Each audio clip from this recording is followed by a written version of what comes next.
का और भारतीय अखिल भारतीय स्तर पर हो। ये क्या बात कर रहे हैं? ठीक है, ओके। आज हिंदू धर्म में आदिल हसन आपके पास आऊंगा, लेकिन उससे पहले बादशाह आलम, नहीं, एक सेकंड रुक जाइए, एक सेकंड रुक जाइए, आदिल रुक जाइए एक सेकंड। बादशाह आलम जी, भाई वक्त अलग है, शरिया अलग है। वक्त के नाम पर शरिया की बात करना और उसमें आप लोगों का शामिल हो जाना, दूसरी तरफ अगर सनातन पर प्रहार हो रहा है तो उस पर चुप्पी साध लेना, क्या यही विपक्ष है? यही आरजेडी है? नहीं, देखिए, हम तो सनातन धर्म के ऊपर कोई अटैक नहीं कर रहे हैं, लेकिन ये वक्फ बोर्ड के ऊपर अटैक जरूर कर रहे हैं बीजेपी के लोग। और ये अभी हमारे मनीष भाई जो बता रहे हैं कि कोई इस तरह का एक हॉस्पिटल बताते हैं, तो इमारत शरैया का जो हेड क्वार्टर है पटना के अंदर फुलवारी शरीफ में, उसी में जाके देखिए कि कितना बड़ा चैरिटेबल हॉस्पिटल चलाता है इमारत शरैया। ये पटना में ही मौजूद है, आप वहां जाके देख सकते हैं। अब रही बात वक्फ बोर्ड की, तो वक्फ बोर्ड की जमीन को कब्जाने का हथकंडा है इनका, ये बीजेपी सरकार का। जैसे इन्होंने सेना की जमीन नहीं छोड़ी, रेलवे की जमीन नहीं छोड़ी, अपने दोस्तों में बांटे जा रहे हैं, तो ये वक्फ बोर्ड की जमीन पर इनकी नजर है, उसको ये कब्जाना चाहते हैं।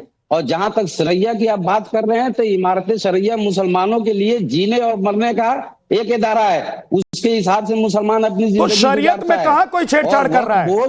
शरीयत से कोई छेड़छाड़ कर रहा है क्या? और वक्त में भी बादशाह आलम जी, वक्त में अगर किसी तरह की कोई खामी है तो उसको ठीक किया जा रहा है, खुश होना चाहिए आप लोगों को। वक्फ बोर्ड में अगर कोई खामी है तो वक्तन फक्तन उसमें उस खामी को दूर किया जा रहा था, लेकिन ये तो पूरा वक्फ बोर्ड को मुसलमानों से छीनने की साजिश है। कैसे छीन लिया? पर कब्जा करना है। कहां छीन लिया? बोर्ड जो है एक मुसलमानों की जिंदगी में पैदा होने से लेकर और मरने तक की गारंटी देता है, और उस जमीन को इनका तो बस मुद्दा रहता है कि मुसलमानों को परेशान करो और देश पे राज करो। तो इनकी ये पॉलिटिकल मंशा है। अभी मामला ये कोर्ट में है, सब जुडिस है। आपने जो इंटरव्यू दिया उसमें भी आपने देखा वो मुसलमानों के हक में गया। और मैं एक बात और आपको बता दूं कि जब हमारा सुप्रीम कोर्ट आस्था के ऊपर फैसला दे सकता है, बिहार के अंदर जरा कुछ उसकी उपलब्धियां वक्फ बोर्ड की बता दीजिए ना। भरोसा करते हुए मुसलमानों के लिए क्या क्या किया गया अभी तक वक्फ बोर्ड की? यहाँ चौराहे की सारी संपत्ति बेच खाए, कहां गया उसका पैसा? ठीक है फैज खान साहब, क्या मुसलमानों के खिलाफ नया संशोधन है? दूसरी बड़ी बात कि शरिया से जोड़ दिया जा रहा है उसको, क्या जानबूझकर शरिया और वक्त को जोड़ा जा रहा है और इसी बहाने विपक्ष इस मौके का फायदा उठा रहा है?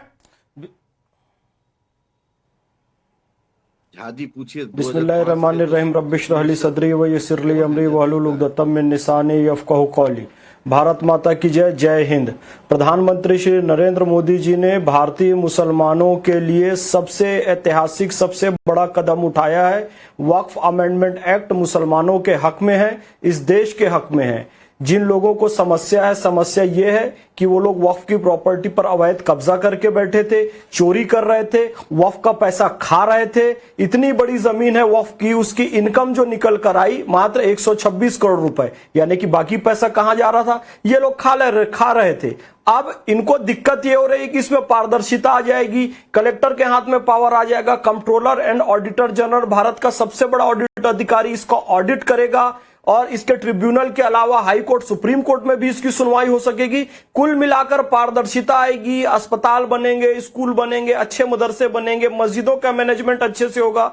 आज भी मुसलमानों को मैं सुन रहा था कि एक पंखा भी यदि ठीक कराना होता है मस्जिद का तो जुमे को चंदा करना पड़ता है, और वक्फ की इतनी सारी प्रॉपर्टी है।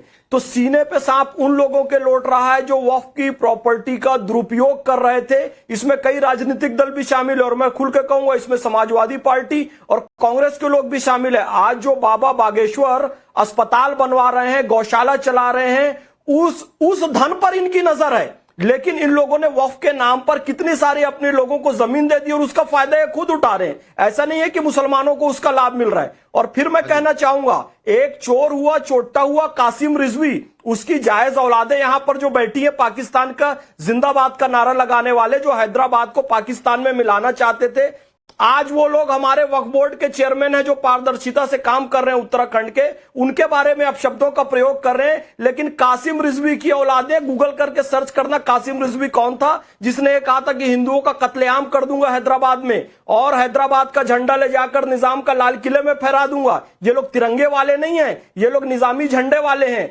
आज ये लोगों को दिक्कत है देश के प्रधानमंत्री नरेंद्र मोदी जी से। हम कह रहे हैं स्वदेशी देश के उद्योगपति को बढ़ावा दो। हमारे देश के उद्योगपति अडानी और अंबानी से इन लोगों को प्रॉब्लम है, बाबा रामदेव से इन लोगों को प्रॉब्लम है, नरेंद्र मोदी जी से इन लोगों को प्रॉब्लम है, देश के नेताओं से, देश के उद्योगपतियों से, देश के संत बाबा बागेश्वर से, इन सब से इनको प्रॉब्लम है। लेकिन इनको चाहिए क्या? सैफई में इनको नंगा नाच चाहिए, इनको मुख्तार अंसारी और ये अतीक जैसे गुंडे चाहिए। हमारी जो विचारधारा है वो किसको आगे बढ़ा रही है? आप देखिए, डॉक्टर एपीजे अब्दुल कलाम को आगे बढ़ाया, आरिफ मोहम्मद खान साहब को आगे बढ़ाया, एक एक करके पहले आदिल हसन जवाब देना चाहते हैं। कपीश मैं आ रहा हूं, एक मिनट रुक जाइए आपके पास। और कांग्रेस पर भी उन्होंने सवाल उठा दिया, उसके बाद कांग्रेस पर पहले आदिल हसन 20 सेकंड में। कैंसर अस्पताल के लिए, वृद्धाश्रम के लिए, अन्य क्षेत्र के लिए, इन सब के लिए लोग आदिल हसन अब रुक जाइए। फैज खान 1 सेकंड रुकिए। आदिल हसन, कोई भी संत मुझे ये कह के कोई दिखा दे कि ये कथा करने के लिए पैसे मांग रहे हैं, ये लोग झूठा आरोप लगा रहे हैं समाजवादी पार्टी। सैफई में आदिल हसन, फैज खान रुक जाइए प्लीज। फैज खान साहब रुकिए, शर्म आनी चाहिए इन लोगों को। तुम्हें ब्रिजभूषण नहीं दिखाई देता? एक एक करके बोलिए, एक एक करके बोलिए। स्वामी चिन्मयानंद दिखाई नहीं देता है? कपीश जी, जनता पार्टी के कपीश भाई, मैं आपके पास आऊंगा, रुक जाइए, आपको मौका दूंगा, बोलिएगा। आदिल हसन। झा जी पूछिए मोदी सरकार से कि यही दूल्हे भाई ओवैसी साहब, सलमान खुर्शीद साहब, सरफराज साहब को भेजा गया विदेश में, फैज खान को, संबित पात्रा को, सुधांशु त्रिवेदी को, शहजाद पूनावाला को नहीं भेजा गया। इस हरामी जो है ये फैज जो है कुत्ते का पिल्ला है, ये कुत्ते का पिल्ला है। आज हमारे उत्तराखंड के चेयरमैन शादाब शब्द के लिए आप दलाल जैसे शब्दों का प्रयोग कर रहे हो, शर्म आनी चाहिए। अरे इज्जत दी तुझे, MIM वाले तुझे इज्जत दी ना, खुद स्वीकार रहा है, इज्जत बची नहीं लेकिन तेरे को यहाँ पर बैठकर दलाल जैसे शब्दों का इस्तेमाल कर रहा है। बेगैरत, बेहया, बेशरम आदमी। ऐसे मैंने पहले मना किया। आदिल हसन, अब यही आपसे अगर दूसरे कोई मेहमान कहे, पैनलिस्ट कहे, तो क्या आप सुनेंगे? क्यों बोल रहा है? आप, इसका मतलब यह है कि आपको, इसका मतलब यह है आपके पास तर्क नहीं है, जवाब नहीं है, इसलिए कभी नहीं, कभी आप शमसी जी के या फिर कभी फैज खान को पर्सनल होकर कुछ कह दे रहे हैं।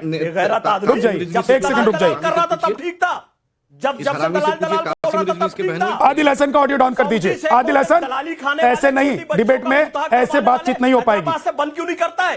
तेरा बाप हो ऐसी, उसको इज्जत दी ना मोदी जी। आराम से एक एक करके इज्जत दी ना, रुक जाइए। समझ में नहीं आया? करण त्रिपाठी, करण त्रिपाठी नहीं है याद भाई, आप लोग धीरेन्द्र कृष्ण शास्त्री पर तो चुप हो जाते हैं, चुप्पी लगा जाते हैं जब अखिलेश यादव बोलते हैं तो, लेकिन वक्त की रैली में आप लोग जाते हैं। विद्यानाथ जी, ऐसा है, जब से मोदी जी की सरकार बनी, इनका सिर्फ एक ही टारगेट रहा है, मुसलमान। इन्होंने सिर्फ मुसलमान को टारगेट किया और उसी वोट बेस पे इनकी राजनीति चल रही, और ये आज भी चलता आ रहा है पिछले 10 सालों से। लेकिन शादाब जी, आ रहा हूं आपके पास।